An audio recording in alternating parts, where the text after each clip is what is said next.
Selamat pagi dari Los Angeles, Bapak Ibu Saudara sekalian yang kami kasih dalam Tuhan Yesus Kristus. Selamat berjumpa kembali dengan kami dari Restoration Christian Church di Los Angeles. Hari ini hari Minggu, tanggal 26 Januari tahun 2025, dan saya akan membahas sebuah topik yang saya beri judul Sudut Pandang. Nah, kita akan membahas dari kitab Bilangan pasal yang ke-13 ayat 25 sampai 28 dan Bilangan 13 ayat 32 dan 33. Kita awali dengan doa. Tuhan Yesus, kami terima kasih, berikan kami hikmat marifat untuk mengerti apa yang ingin kami pelajari di dalam pembahasan firman pagi hari ini. Tuhan tolong kami. Kami bersyukur, kami berterima kasih saat kami mengerti dan kami aplikasikan, kami dimerdekakan oleh kebenaran firman-Mu. Kami menyambut kebenaran firman-Mu dengan hati penuh dengan ucapan syukur dan terima kasih di dalam nama Tuhan Yesus. Haleluya. Amin. Baik Bapak Ibu Saudara sekalian, mari kita buka Alkitab kita kepada kitab Bilangan pasal 13. Kita mulai dengan ayat 25 hingga 28 dan kita lanjutkan dengan ayat 32 dan 33. Akan saya bacakan untuk kita sekalian. Bilangan 13 mulai dengan ayat 25. Sesudah lewat 40 hari, lingkari atau garis bawahi 40 hari ini perkataan yang penting, pulanglah mereka dari pengintaian itu dan langsung datang kepada Musa, Harun, dan segenap umat Israel di Kadesh, di padang gurun Paran. Mereka membawa pulang kabar kepada keduanya, yaitu Musa dan Harun maksudnya, dan kepada segenap umat itu, dan memperlihatkan kepada sekaliannya hasil negeri itu. Ya, yang dibawa itu buah anggur, buah delima, buah ara ya. Mereka menceritakan kepadanya, kami sudah masuk ke negeri kemana kau suruh kami. Dan memang mereka sepakat semua ini. Negeri itu berlimpah-limpah susu dan madunya. Dan inilah hasilnya. Kami sepakat, kami tahu, kami sudah lihat. Nah, sekarang muncul perkataan. Perhatikan, hanya di sini yang akan saya baca, garis bawahi, karena nanti akan lagi ada perkataan hanya, tapi mempunyai konteks yang berbeda. Ayat 28. Hanya bangsa yang diam di negeri itu kuat-kuat dan kota-kotanya berkubu dan sangat besar. Juga keturunan Enak telah kami lihat di sana. Juga sambungan dari hanya itu, mereka menyampaikan kepada orang Israel kabar busuk tentang negeri yang diintai mereka dengan berkata, negeri yang telah kami lalui untuk diintai adalah suatu negeri yang memakan penduduknya, kanibalisme. Dan semua orang yang kami lihat, semua orang tanpa pengecualian, yang kami lihat di sana adalah orang-orang yang tinggi-tinggi perawakannya. Juga mereka sambung, kami lihat di sana orang-orang raksasa, tinggi-tinggi perawakan, sekarang raksasa, orang Enak yang berasal dari orang-orang raksasa. Dan kami lihat diri kami, melihat diri mereka sendiri seperti belalang, dan demikian juga mereka terhadap kami. Setelah mereka katakan, oke, hasil tanahnya baik, sekarang mereka berikan hanyalah. Mereka berikan kalimat-kalimat negatif menanggahi apa yang sudah ada di sana. Jadi mereka tidak percaya kepada Tuhan di sini. Nah, bilangan 14 ayat 6 sampai 10 kita lanjutkan. Bilangan 14 ayat 6 sampai 10. Tetapi Yosua bin Nun dan Kaleb bin Yefun yang termasuk orang-orang yang telah mengintai negeri itu mengoyakkan pakaiannya dan berkata kepada segenap umat Israel, negeri yang kami lalui untuk diintai itu adalah luar biasa baiknya. Sangat positif. 8. Jika Tuhan berkenan kepada kita, maka ia akan membawa kita masuk ke negeri itu dan akan memberikannya kepada kita. Suatu negeri yang berlimpah-limpah susu dan madunya. Ayat 9. Lihat perkataan hanya yang di sini yang disampaikan oleh Yosua sama Kaleb ini berbeda daripada ke-10 pengintai yang lain. Lihat ini ya, hanya. Hanya janganlah memberontak kepada Tuhan. Dan janganlah takut kepada bangsa negeri itu. Sebab mereka akan kita telan habis.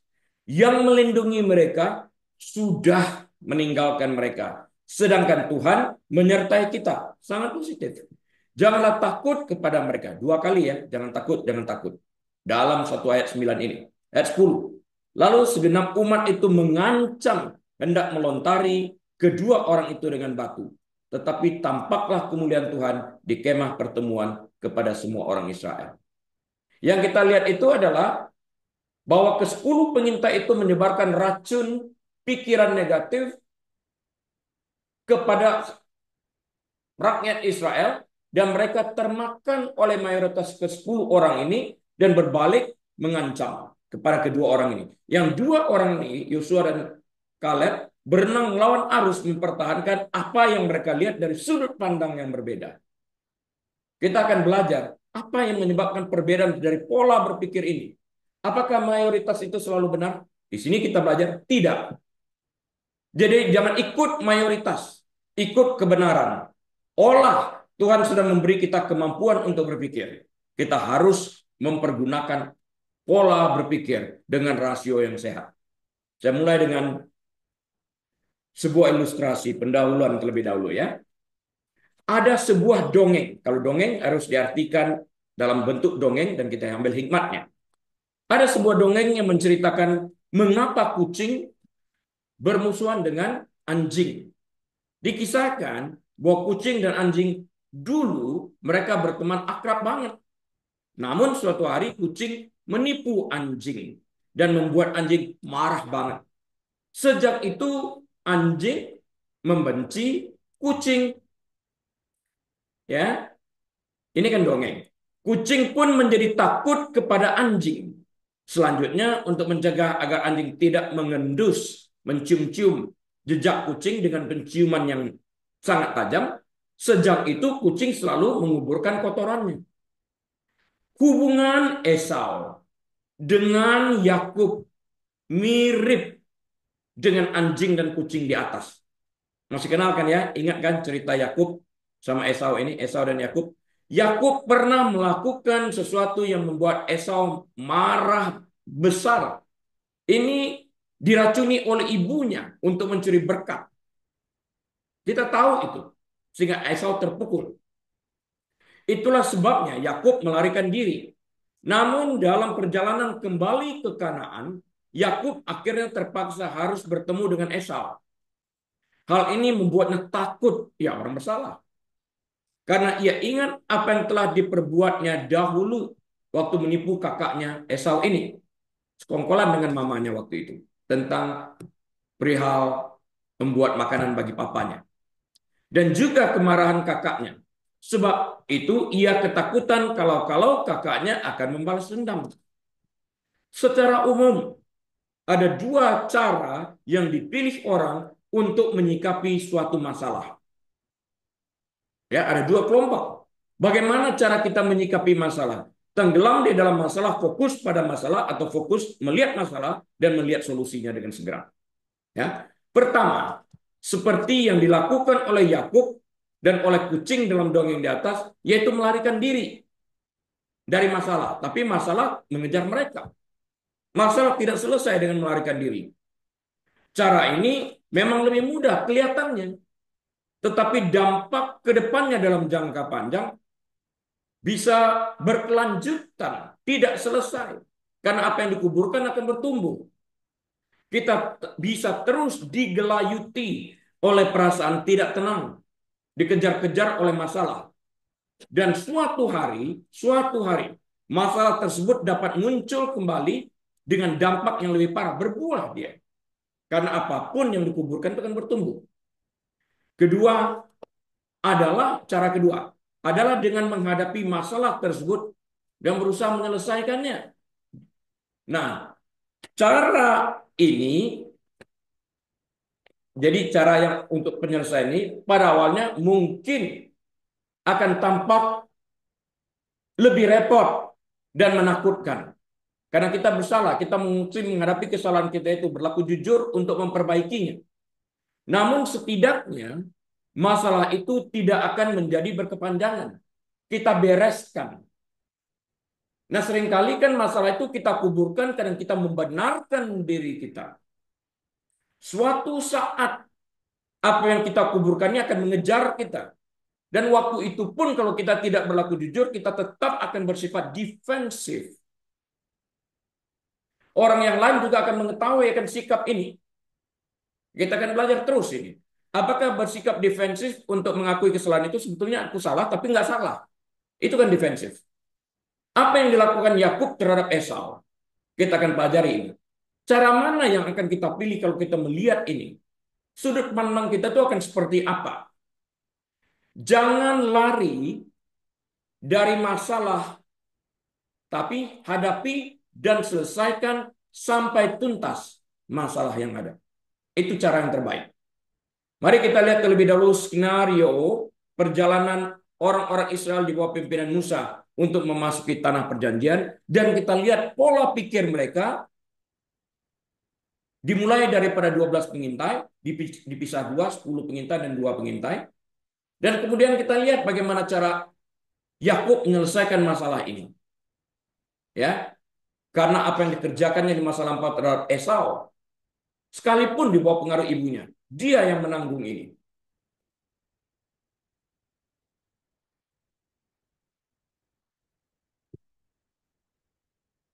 Dalam Alkitab, Yosua dan Kaleb adalah 2 pengintai Israel yang dikirim oleh Musa untuk menjelajahi tanah perjanjian, tanah Kanaan. Dan mereka adalah satu-satunya dari 12 orang pengintai yang kembali dengan laporan positif, balance, benar, beriman. Percaya bahwa Tuhan akan membantu mereka menaklukkan tanah itu meskipun ada musuh yang kuat yang memungkinkan mereka menjadi satu-satunya orang dewasa dari generasi mereka yang memasuki tanah perjanjian ketika saatnya tiba. Nah, nanti dalam akhir daripada pembahasannya akan saya rangkumkan tentang ini, pola berpikir ini, supaya dapat lebih masuk. Kisah mereka menyoroti pentingnya iman dan kepercayaan kepada Tuhan bahkan ketika menghadapi tantangan yang tampaknya tidak dapat diatasi. Ya, ini dia. Tali selembar mudah putus, tali 2 lembar apalagi 3 lembar tidak mudah putus, kata kitab pengkhotbah. Bagaimana cara kita menyatukan pola pikir positif ini agar menjadi kuat? Tapi jangan sampai salah sangka, kita juga mesti recognize akan bahaya, kita mesti recognize akan perasaan kita ini, karena enggak kita akan masuk ke dalam suatu istilah yang disebut sebagai toxic positivity. Orang dalam keluarga ada yang mengalami musibah, pikir aja positif, itu salah. Kita harus recognize perasaan kita itu dan mengerti tentang itu dan keluar dari itu dengan membawa sebuah solusi. Ini balance-nya ya, supaya nggak salah mengerti apa yang saya sampaikan. Sekalipun ke-12 orang ini diutus oleh pemimpin yang sama, yaitu Musa, dan mereka semua diutus selama 40 hari. 40 hari. Nanti kita lihat untuk setiap hari ini 1 tahun dihukum, 40 tahun mengembara. Nah, selama 40 hari untuk memasuki tanah perjanjian tersebut dan menyelidikinya, yaitu tanah Kanaan, untuk membuat laporan perjalanan mereka kepada Musa dan Harun ini. Nah, mereka semua sepakat. Nggak ada yang nggak sepakat. 12 orang ini setuju bahwa negeri yang akan mereka masuki itu adalah tanah yang subur. Dan mereka membawa contoh sebagai bukti dari hasil tanah tersebut seperti buah anggur, buah delima, dan buah ara.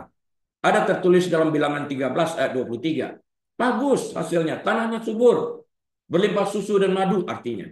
Nah, sekarang mari kita pelajari kedua kelompok yang membuat laporan yang berbeda kepada Musa. Padahal sama-sama diutus dengan kondisi yang sama, oleh orang yang sama. Bahasa yang didengar semuanya sama. Masuk ke negeri yang sama. Kenapa bisa melihat hal yang berbeda? Lebih banyak kepada interpretasi sebetulnya yang dipengaruhi oleh perasaan. Ya. Ketika 10 dari ke-12 pengintai itu menunjukkan iman yang lemah, ini 10 orang ini ya, dengan memberikan laporan yang suram dan menakutkan mengenai tanah itu, mereka melupakan apa yang telah dijanjikan Allah kepada mereka. Mereka pada dasarnya tidak percaya bahwa Allah bisa membantu mereka.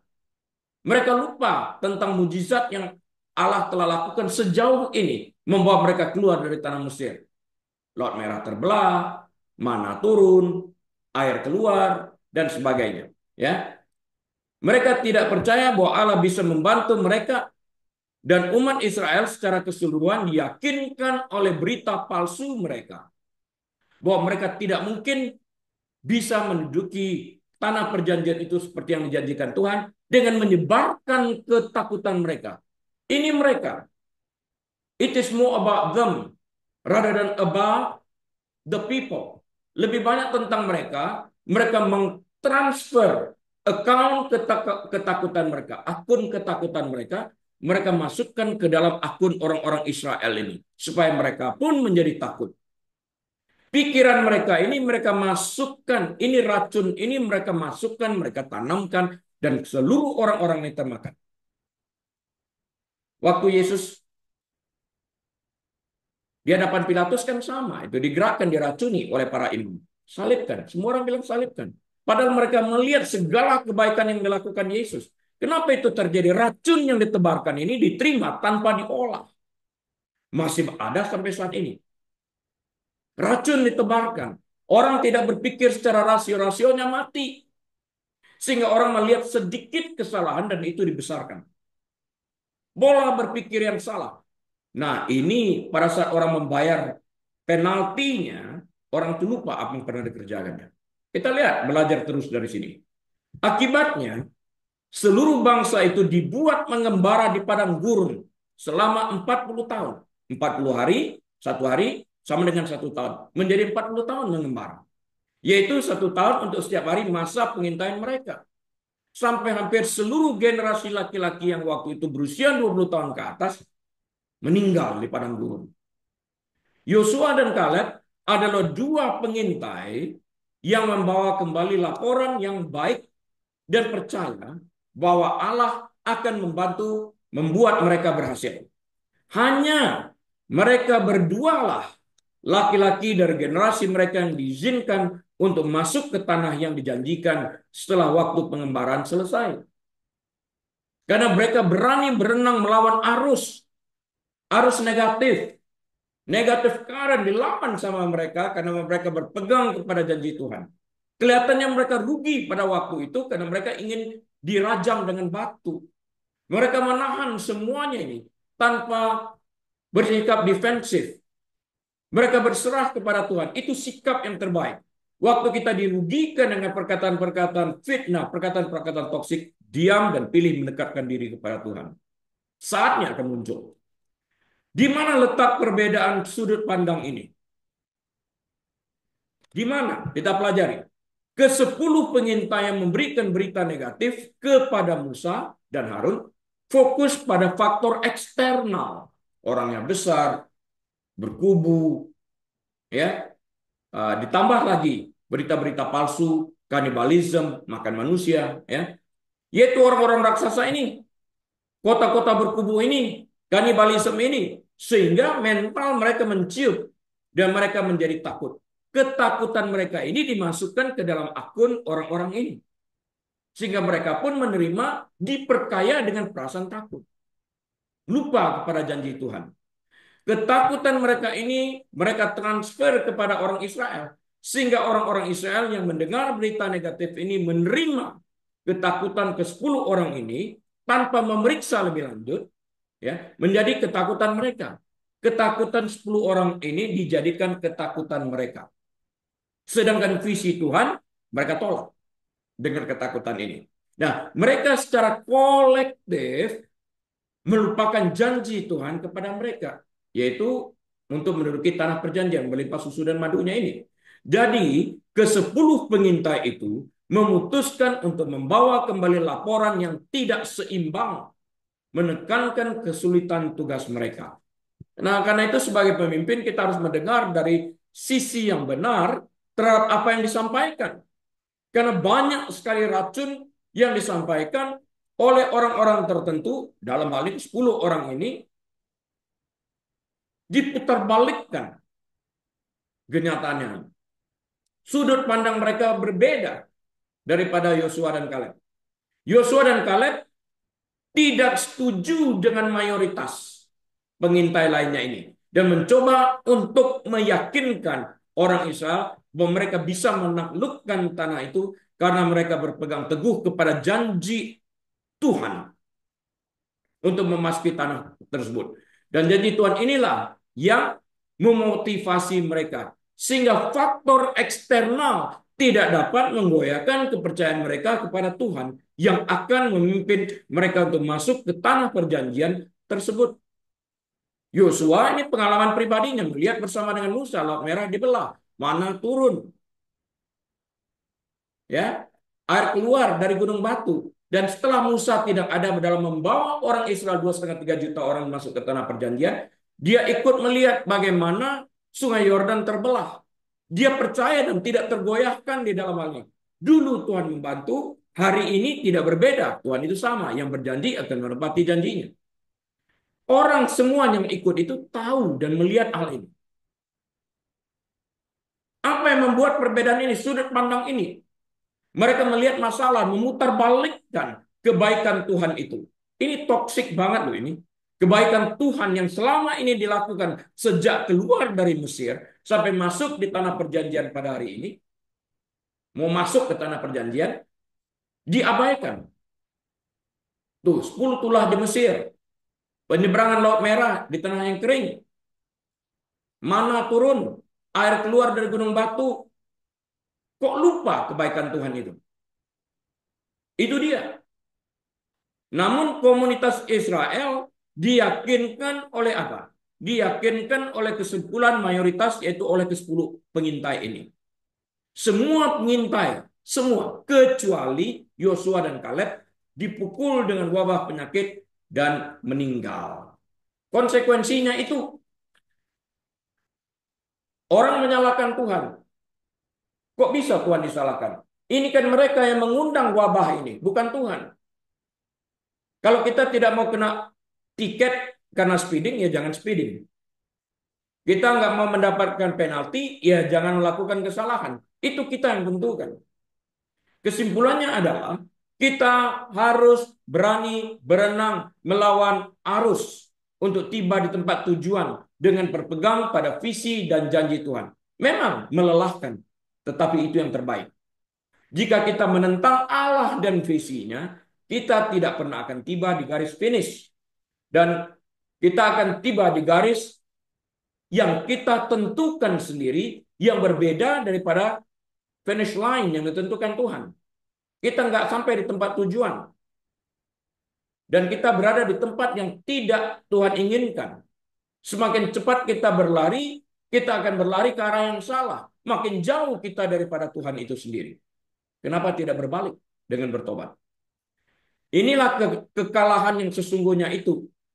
Dan inilah yang dilakukan oleh ke-10 pengintai yang memberikan laporan yang tidak seimbang ini.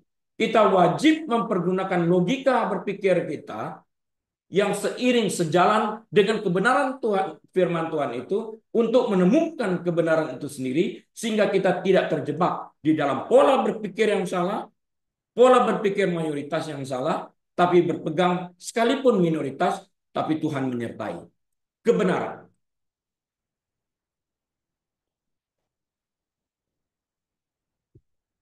Karena itu jangan ikut, aku tergoda oleh dagingku. Kok kelihatannya enak? Hawa kan begitu juga. Buah itu mendatangkan pengertian kepadaku. Aku tergoda. Berapa banyak di antara kita yang terpikir seperti itu? Kita tahu kita menentang kebenaran hukum yang berlaku di negara ini. Tetap kita langgar. Tapi waktu konsekuensinya datang, ngomel. Di mana Tuhannya? Tuhan di sana. Kamu yang meninggalkan Tuhan. Nah, poin-poin penting tentang Yosua dan Kaleb.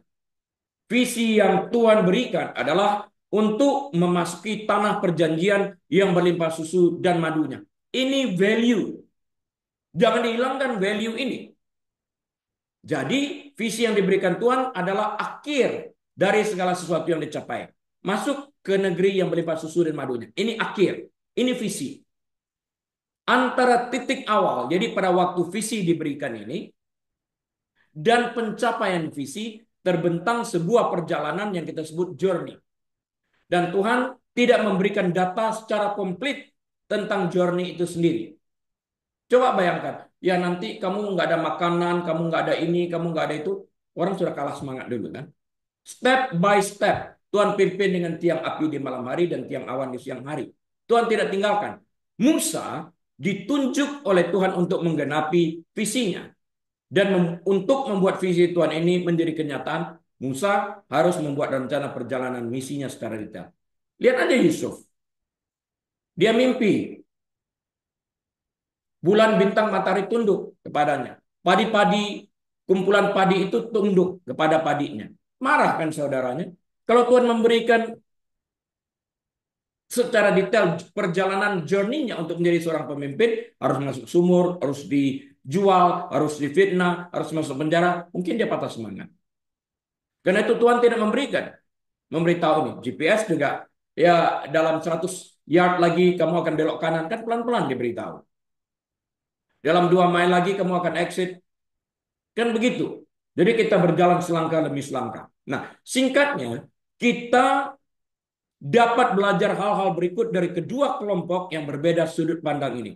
Dari 10 orang pengintai dan dari 2 orang pengintai, Yosua dan Kaleb. Yang berbeda sudut pandang. Kita pelajari baik-baik. Misi. Musa mengirim ke-12 pengintai, termasuk Yosua dan Kaleb, untuk mengintai tanah Kanaan sebelum orang Israel memasukinya. Selidiki dulu. Instruksi sama, kondisi sama, ya, assignment-nya sama, pandangan mereka ini yang tidak bisa disetel oleh Musa. Nah, kemudian apa yang terjadi? Sudut pandangnya ini sekarang. Laporan negatif. 10 pengintai kembali dengan laporan yang menakutkan. Menggambarkan tanah itu dihuni oleh raksasa dan kota-kota yang kuat, di mana mereka melihat diri mereka sebagai belalang. Mental mereka telah kalah sebelum berperang. Dan orang sana juga melihat mereka seperti belalang. Membuat orang Israel enggan memasukinya. Ini kan disuntikkan ke dalam pikiran orang Israel. Mati logika mereka berpikir, mati kepercayaan mereka kepada Tuhan itu. Laporan yang positifnya bagaimana? Hanya Yosua dan Kaleb yang melaporkan secara positif, berimbangan. Menekankan kesuburan tanah itu dan keyakinan mereka pada kemampuan Tuhan untuk membantu mereka untuk melakukannya. Dulu Tuhan lakukan, Laut Merah dibelah, Sungai Yordan dibelah, mana turun, air keluar, daging datang. Mengapa sekarang tidak? Tuhannya kan tidak berubah. Kitanya di dalam bentuk kepercayaan kita itu yang berubah. Salah siapa? Ya salah sendiri. Nah, efek terhadap iman itu apa? Kita mendapatkan reward. Karena iman mereka, yaitu Yosua dan Kaleb, yang tidak tergoyahkan, maka Yosua dan Kaleb adalah satu-satunya orang dewasa dari generasi mereka yang diizinkan masuk ke tanah perjanjian. Yang lainnya mati. Pilihan. Berikut ada beberapa hal yang dapat kita pelajari tentang iman dari Yosua dan Kaleb ini. Perhatikan baik-baik. Perhatikan baik-baik ya. Saya mulai dengan poin yang pertama. Iman melibatkan risiko. Iman melibatkan risiko. Iman mempercayai Tuhan dan janji-janjinya dan selalu pasti melibatkan risiko. Tuhan telah memberitahu para pengintai untuk pergi dan menjelajahi tanah yang akan diberikannya kepada orang Israel. Namun mempercayai Tuhan dan menaatinya melibatkan resiko di pihak para pengintai yang memasuki tanah itu. Harus perang. Mereka harus mempertaruhkan keselamatan mereka untuk melakukan apa yang diperintahkan Tuhan di dalam hal ini. Iman masih melibatkan risiko saat ini. Hari ini masih. Ketika Tuhan memanggil para misionaris atau pendiri gereja untuk pergi ke negara yang tertutup bagi Injil, itu melibatkan risiko. Pergi ke negara yang tertutup bagi Injil bisa merenggut nyawa misionaris itu. Ketika Tuhan memanggil kita untuk bersaksi kepada anggota keluarga atau tetangga, hal itu juga melibatkan risiko. Kita mungkin ditolak atau dijauhi. Iman selalu melibatkan resiko. Karena kita menaruh kepercayaan kita kepada Tuhan yang tidak dapat kita lihat. Namun kitab suci memberitahu kita, tanpa iman tidak mungkin orang berkenan kepada Allah. Ibrani 11 ayat yang ke-6. Nah, yang pertama tadi, iman melibatkan apa? Iman melibatkan resiko. Yang kedua, iman memiliki harga. Bagi Yosua dan Kaleb, iman mereka mahal harganya. Mereka harus berperang melawan arus ke-10 orang memberitakan berita negatif. Seluruh jemaat Israel menentang mereka dan ingin melempari mereka dengan batu, ingin merajam mereka. Dapat dibayangkan apa yang mereka, Yosua dan Kaleb, rasakan pada saat itu. Ya kan? Mereka kehilangan banyak teman hari itu karena sebagian besar orang percaya bahwa ke-10 pengintai lainnya yang menyebarkan berita negatif dianggap benar karena mereka berada dalam ketakutan dan mereka mayoritas 10-2. Ya. Pada awal tahun 1950-an, saya pernah nonton filmnya ini, 5 orang misionaris yang merasa Tuhan telah memanggil mereka untuk melayani di sebuah suku di Amazon dibunuh oleh suku yang sama. Mereka adalah Jim Elliot, ini memimpin ini. Nick Saint, Ed McCully, Peter Fleming, dan Roger Youderian. Semuanya dibunuh saat mereka berusaha menjalin hubungan persahabatan dengan suku Waorani ini. Nah, di Amazon ya, Elizabeth Elliot, istri dari Jim Elliot. Jadi istri mendiang Jim Elliot ya, terus menulis 24 buku setelah kematian suaminya. Elizabeth memiliki pemahaman yang mendalam tentang harga iman dan ketaatan dan sering menulis tentang subjek-subjek tersebut. Di zaman kita yang penuh dengan pemanjaan diri hari-hari ini, kita perlu diingatkan bahwa iman itu mahal harganya. Dan Yesus benar-benar mengatakan bahwa itu akan sangat mahal harganya. Dia memerintahkan kita untuk memikul salib, kita masing-masing dalam menggiring dia, dalam mengikuti dia. Lukas 9 ayat 24 sampai 25. Pikul salib. Pikul salib bukan berarti penderitaan yang disebabkan karena kebodohan kita sendiri. Bukan. Tapi karena pemberitaan firman, karena mengikuti Kristus. Karena memegang iman.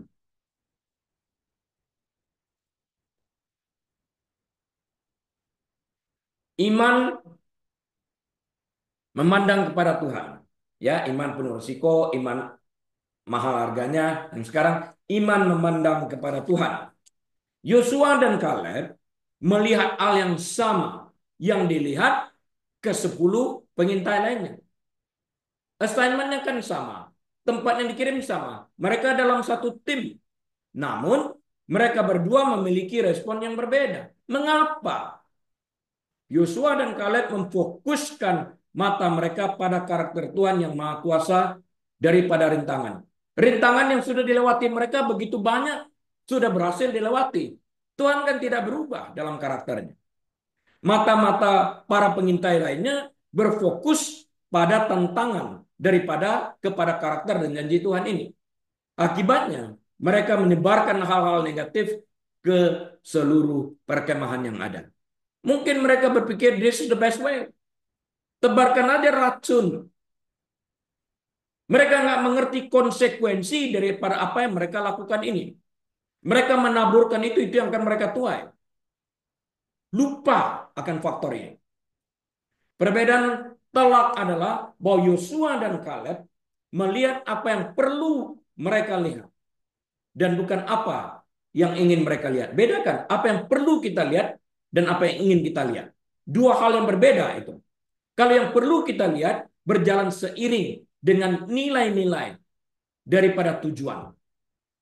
Values of purpose itu menyebabkan kita melihat apa yang perlu dilihat, bukan apa yang ingin dilihat, ya, sehingga membenarkan pikiran negatif ini.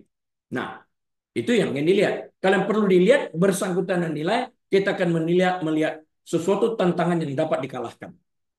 Ya, artinya kita melihat dari perspektif Tuhan, dari sudut pandang Tuhan yang Maha Tahu ini. Sehingga sekalipun mereka melihat realitas kota-kota di tanah perjanjian tersebut berkubu, dan orang-orang yang tinggal di sana besar-besar bagaikan raksasa, dan sekalipun situasi tersebut tidak menyenangkan, mereka tidak memilih untuk melihat dari sudut pandang mereka. Ya, mereka recognize perasaan mereka, tapi mereka melihat dari visi Tuhan. Mereka melihat dari sudut pandang Tuhan. Mereka melihat dari perspektif Tuhan. Ini yang menggerakkan iman mereka. Ya, jadi mereka tidak memilih untuk melihat dari sudut pandang mereka yang dengan secara selektif menaruh fokus pada aspek-aspek yang dapat meruntuhkan moral dan iman mereka.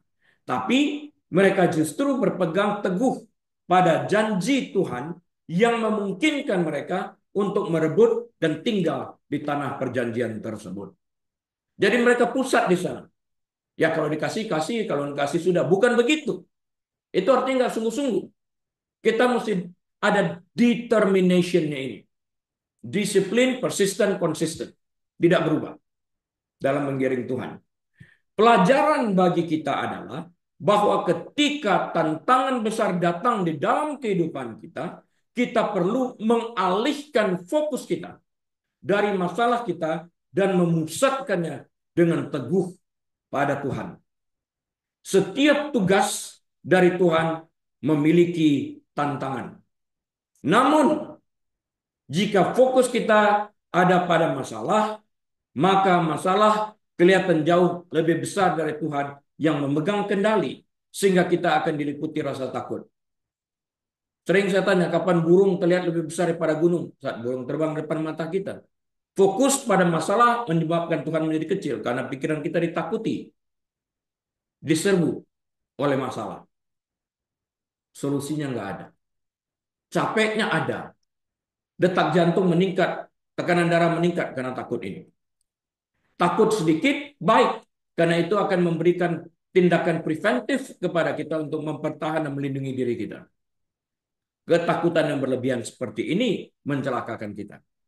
Karena kita akan diparalyze, akan dilumpuhkan oleh perasaan tersebut. Kita dijajah dan dipenjarakan oleh perasaan tersebut. Dan kita tidak menerima apa-apa, kita tidak produktif di dalam melakukan apa yang kita kerjakan. Basically kita tidak melakukan apa-apa, tapi diam di dalam ketakutan yang mematikan kita.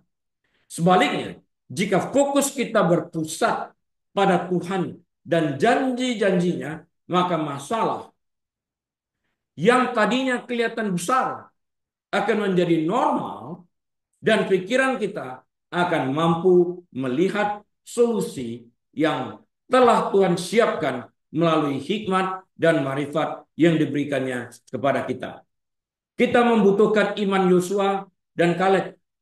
Beriman seperti itu, pola pandang seperti itu, yang hanya memandang kepada Tuhan dan janjinya, dan berseru kepada Tuhan, yang memungkinkan hal yang tidak mungkin menjadi mungkin.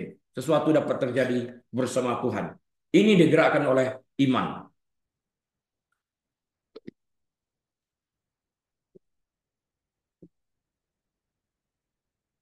Yang keempat, iman seringkali memerlukan penantian. Ya, iman seringkali membutuhkan penantian. Jadi kita sudah belajar 3 hal tentang iman itu sendiri tadi ya. Kita belajar iman melibatkan risiko, iman memiliki harga, iman memandang kepada Tuhan, dan yang keempat sekarang iman seringkali memerlukan penantian. Nah, setelah mengintai negeri itu dan memberikan laporan yang penuh iman, balance, butuh 40 tahun lagi sampai Tuhan mengizinkan Yosua dan Kaleb memasuki tanah perjanjian. Ini konsekuensi yang mereka terima secara kolektif. Yang bersalah 10 orang itu, tapi mereka ikut di dalam tim itu menanggung kesalahan dari 10 orang ini. Dan rakyat yang kerjanya ngomel aja. Karena dari awal sudah nggak suka, takut. 40 tahun pasti terasa seperti waktu yang lama kan? Pertanyaan yang perlu kita ajukan adalah bagaimana mereka khususnya Yosua dan Kaleb ini, memelihara iman mereka selama tahun-tahun itu.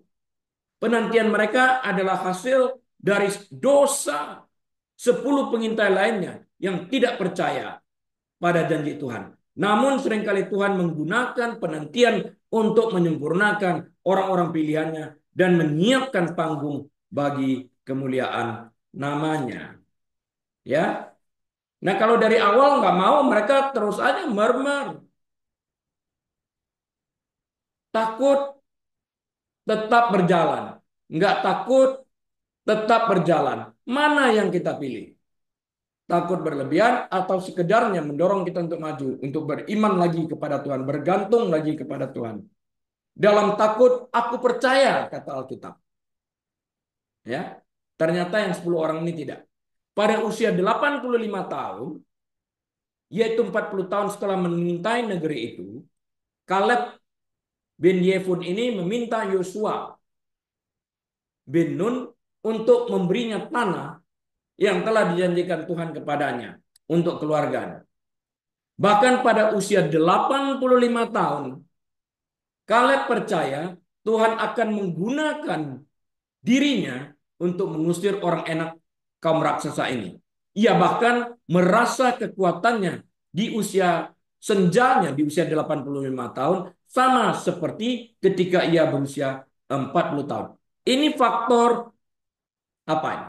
Motivasi internalnya yang bergerak. Dia nggak tergantung pada faktor usianya. Motivasi internalnya untuk memenuhi apa yang telah Tuhan janjikan itu bahwa ia sanggup dan dia sanggup. Pelajaran bagi kita adalah bahwa ketika Tuhan telah menjanjikan sesuatu, mungkin butuh waktu lama bagi kita untuk melihat janji itu terpenuhi. Namun dalam penantian, iman kita dapat diperkuat. Yang penting kita berjalan sesuai dengan iman kita, itu berjalan dalam waktu dan rencana Tuhan. Seperti Kaleb, kita dapat tetap percaya kepada Tuhan bahkan sampai usia tua kita, sampai usia uzur. Tuhan tidak pernah ingkar janji karena janjinya adalah ya dan amin. Dan yang terakhir, yang kelima, iman menghasilkan buah. Perkataan Musa kepada para pengintai sebelum mereka diutus adalah tabahkanlah hatimu, tabahkanlah hatimu dan bawalah sedikit dari hasil negeri itu. Bilangan 13 ayat 20. Ya. Sementara para pengintai membawa pulang hasil tanah seperti anggur, delima dan ara, mereka semua kecuali Yosua dan Kaleb tidak memiliki iman. Ya sudah lihat itu. Tapi mereka tidak beriman kecuali Yosua dan Kaleb. Allah telah membuat perjanjian dengan umatnya bukan hanya kepada Yosua dan Kaleb tapi kepada seluruh orang Israel di bawah pimpinan Musa dan Harun.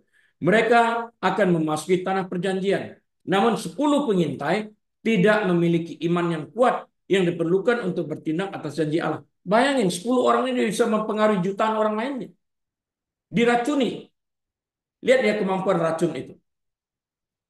Akibatnya, mereka tidak dapat menikmati buah dari tanah perjanjian. Kecuali Yosua dan Kaleb yang masuk ke tanah perjanjian. Musa pun tidak. Di dalam kemarahannya dia marah kepada Tuhan. Melecehkan Tuhan. Nggak masuk ke tanah perjanjian. Yosua bangkit untuk memimpin di belakang Musa.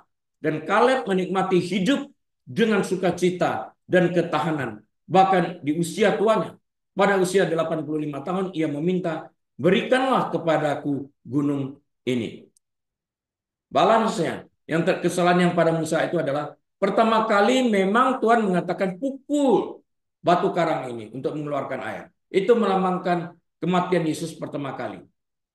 Kedua kali Tuhan mengatakan untuk mengeluarkan air, berbicaralah kepada gunung batu ini. Nggak pukul. Tapi Musa kembali memukul. Artinya dia berusaha menyalibkan Kristus kedua kalinya. Padahal yang diutus Tuhan adalah talk to the resurrected Christ. Berbicaralah kepada Kristus yang telah dibangkitkan. Kesalahan ini fatal. Menyebabkan ia tidak dapat masuk ke tanah perjanjian. Ya, dia dapat memandang, tapi tidak masuk. Kemudian dia mati. Nah, kuburannya tidak diketahui sampai hari ini karena orang tidak, karena Tuhan yang melindungi ini agar umat Israel dan orang-orang yang hidup pada hari ini tidak menyembah kuburan itu dan memberhalakannya. Nggak ada orang yang tahu di mana kuburan Musa.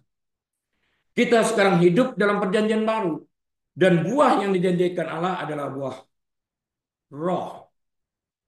Kasih, sukacita, damai sejahtera, kesabaran, kemurahan, kebaikan, kesetiaan, kelemah lembutan, penguasaan diri, self control, penguasaan diri. Ini penting. Tidak ada hukum yang menentang hal-hal itu. Tertulis dalam Galatia 5 ayat 22 dan 23. Kita menginginkan kualitas-kualitas tersebut, tetapi itu berarti kita harus melangkah keluar dengan iman yang berani untuk menerimanya. Self control ini kan berat.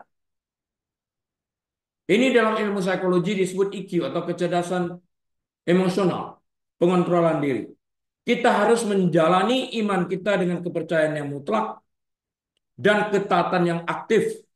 Hanya dengan cara ini kita akan melihat buah yang kita inginkan dalam jangka waktu yang panjang. Kita akan sampai ke sana.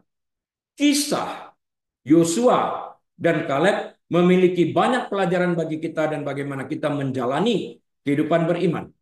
Semoga kita ingat bahwa iman melibatkan resiko. Iman bisa mahal harganya. Iman memandang kepada Allah. Iman seringkali membutuhkan penantian. Dan iman menghasilkan kehidupan yang berbuah. Itu kelima pokok tadi. Semoga pada zaman kita ini pun kita dapat memiliki iman yang teguh seperti yang dimiliki oleh Yosua dan Kaleb. Penuhi hati kita dengan firman Tuhan. Filipi 4 yang ke-8. Karena iman timbul melalui pendengaran dan pendengaran akan firman Tuhan. Dan jalani kehidupan ini dengan ketaatan penuh kepada kebenaran firman Tuhan ini. Sehingga kita dapat menikmati kehidupan yang berbuah seperti yang Tuhan maksudkan bagi kita sekalian pribadi lepas pribadi. Hanya janganlah kita memberontak terhadap Tuhan dan firman-Nya seperti yang dikatakan oleh Yesua. Sesuai dengan topik khotbah pada hari ini tentang sudut pandang, kita diam di dalam konteks ini, mari kita pelajari lebih lanjut tentang perbedaan sudut pandang yang terdapat antara Yosua dan Kaleb berbanding terhadap ke-10 pengintai lainnya. Dari Alkitab, kita mendapatkan pelajaran yang sangat berharga, yaitu Yosua dan Kaleb memiliki sudut pandang yang sangat berbeda dari ke-10 pengintai lainnya, sekalipun mereka mendapatkan instruksi yang sama dan tugas atau assignment yang sama dan pergi ke daerah yang sama sebagai satu tim. 40 hari. Nggak ada yang lebih lama, nggak ada yang lebih singkat. Perbedaan sudut pandang ini disebabkan karena mereka percaya pada janji-janji Tuhan dan melekatkan value atau nilai-nilai yang Tuhan berikan, yaitu negara, negeri yang berlimpah susu dan madunya, dilekatkan kepada tujuan untuk memasuki tanah itu. Sehingga mereka digerakkan oleh motivasi internal ini, memiliki keyakinan Allah menyertai mereka, sehingga mereka tidak takut berperang untuk menaklukkan tanah itu. Nah, Yosua dan Kaleb yang saya katakan tadi menempatkan nilai-nilai yang Tuhan sampaikan kepada mereka dan menyematkan nilai-nilai tersebut, attach the values ya kepada tujuan, attach the values to the purpose untuk menaklukkan tanah itu. Nilai yang Tuhan berikan itu apa? Nilai yang Tuhan berikan itu adalah nilai yang mereka mengerti, yaitu negeri yang akan mereka taklukkan itu berlimpah susu dan madunya. Sekarang dengan nilai yang mereka lekatkan kepada tujuan, mereka memiliki sudut pandang yang berbeda. Oh, nanti kita akan dapat ini. Motivasi internal mereka untuk menduduki tanah perjanjian itu sesuai dengan nilai yang melekat pada tujuan untuk menduduki tanah perjanjian itu, dan ini merupakan sebuah dorongan besar untuk maju berperang. Ya, melihat nilai lebih daripada kesulitan. Saya melihat ini pada istri saya. Banyak yang nilai positif yang disimpannya di dalam hal ini, mengatasi kesulitan dengan memandang pada nilai yang akan dicapai ke depannya. Waktu membuat residensi misalnya dan sebagainya. Dia berpegang pada itu. Nilai-nilainya. Tindakan yang diambil Yosua dan Kaleb sebagai berikut. kepercayaan kepada Tuhan. Yosua dan Kaleb percaya bahwa Tuhan akan membantu mereka mengalahkan orang Kanaan. Mereka ingat bagaimana Tuhan berurusan dengan Mesir dan percaya bahwa Tuhan juga dapat membantu mereka. Ini dari sisi Yosua dan Kaleb ya. Mereka tahu juga bahwa Tuhan telah menjanjikan mereka tanah Kanaan.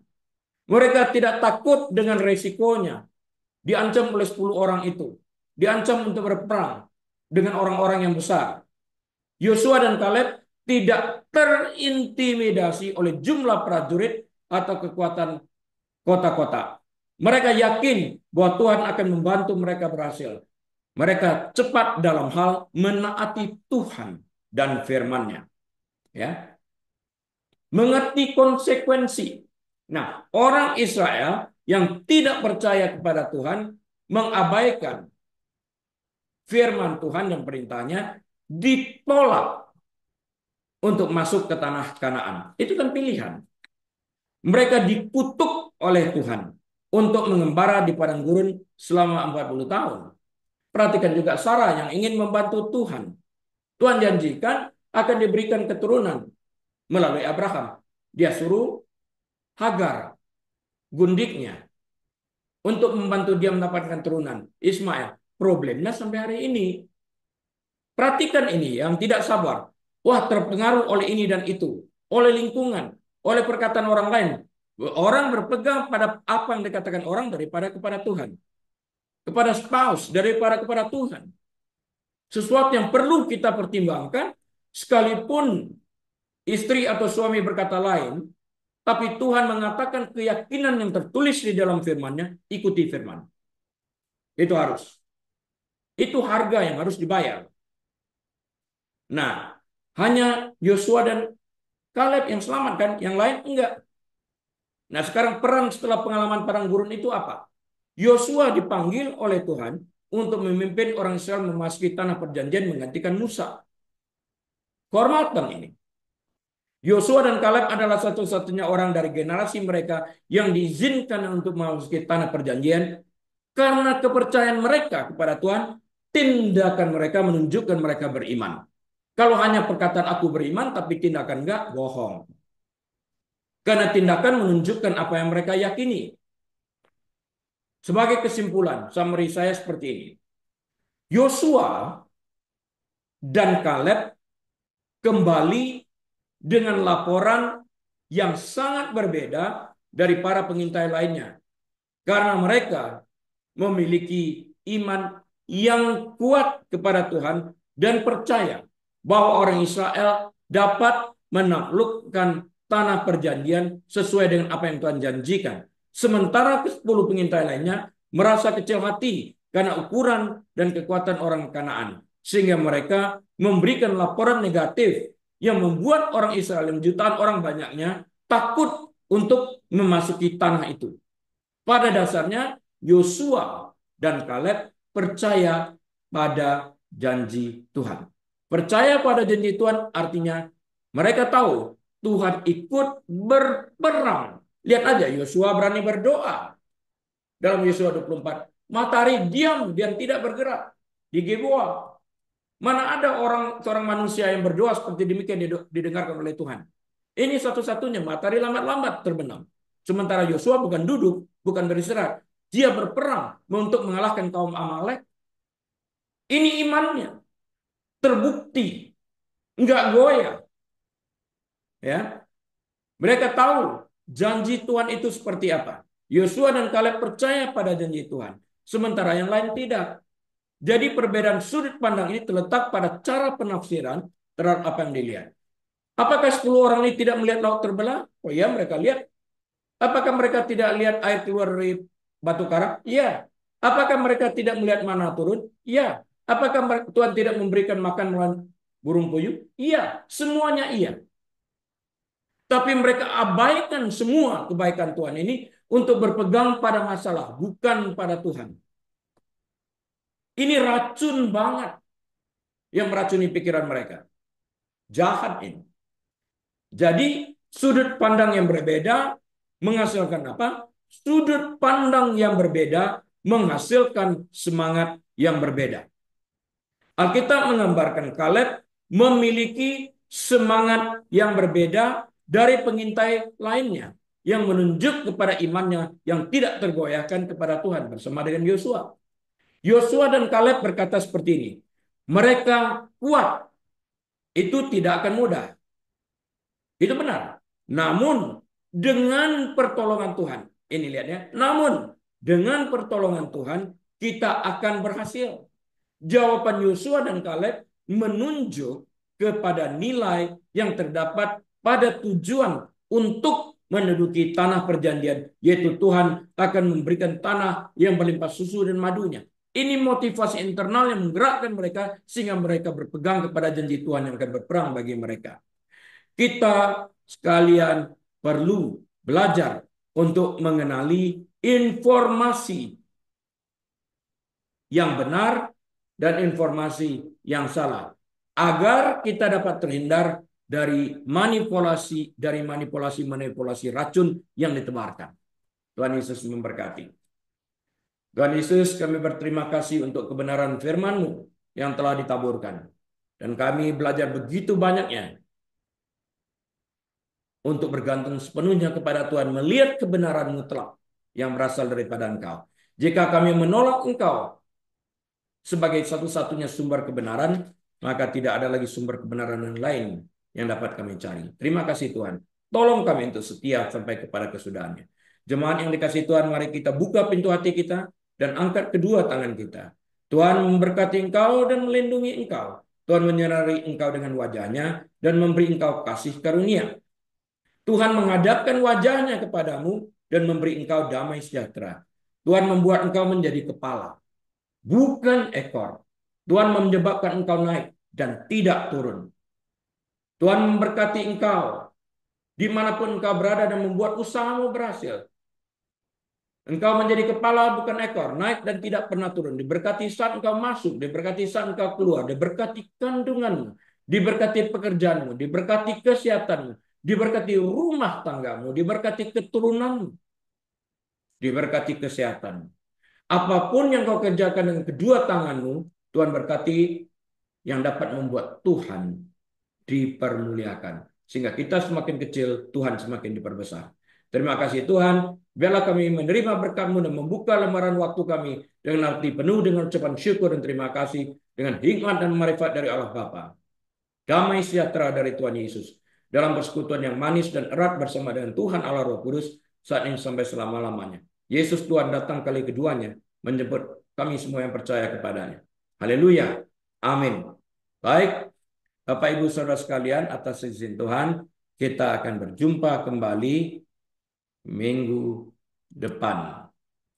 Tuhan Yesus memberkati. Saya Hadili, mohon diri. Shalom.